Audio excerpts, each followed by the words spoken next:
আসসালামু আলাইকুম দর্শক যারা দেখছেন সবাইকে স্বাগতম। আজকে আমি আসলাম এখানে একটা হাসির বিষয় আবার দুঃখেরও বিষয়। কেমন আসলাম কই এখানে একটু গাড়িটা রাখা আমরা একটু মার্কেটের ভিতরে যাব, তো ভাবলাম হঠাৎ করে আচ্ছা আমরা তালাটা লাগাই যায়, তো চাবি কিন্তু গাড়ির ভিতরেই রয়েছে। হ্যাঁ, আর এদিক দিয়ে সব লক হয়ে গেছে। এখন আমি আর হ্যাঁ সাথে 5 জনের টানতেছি গ্লাস, এভাবে খুলতেছে না, দেখেন এভাবেও খুলতেছে না। ঠিক আছে, আবার আরেকটা অংশ নিলাম, এই যে দেখেন এটাও নিলাম খোলার জন্য, মানে এটার ভিতরে ঢুকানো যাবে।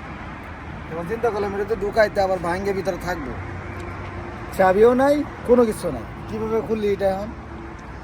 অনেক চিন্তা ভাবনা করে প্রায় আধা ঘন্টা লাগাত এখানে চিন্তা ভাবনা করতেছে। ঠিক আছে, আর পাইতেছে না কি করা এখন। অনেক কিছু চেষ্টা করে তখন চিন্তা করলাম যে কি আছে আমার পকেটে, কি আছে আমার হাতে, কি আছে। তো হাতে সব খোঁজাখুঁজির পরে কোনো কিছু পাইলাম না তেমন। তো পাইছি শুধু এই যে এটা মানে ভিডিও বানাই, তো স্পিকারের মানে আর কি সাউন্ডের এটা পাইছি, আমার হাতে ছিল। তো এটা যখন এটার ভিতরে ঢুকাইছি দেখেন, এই যে দেখেন এটা যখন ঢুকাইছি তখন দেখেন এটা খুলে গেছে, দেখছেন?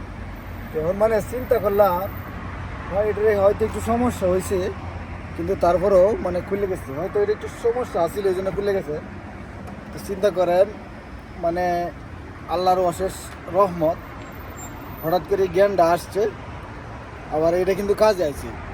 তো ভিডিওটা করার উদ্দেশ্য হয়েছে আপনার হাতে পা থেকে নিয়ে জুতা পর্যন্ত বা মাথার চুল পর্যন্ত কখন কি জিনিস কাজে আসে আসলে বলা যায় না। বিপদে যেটা কিছু জিনিস সেটা অনেক সময় কাজে আসতে পারে। তো সবাই ভালো থাকবেন, আসসালামু আলাইকুম।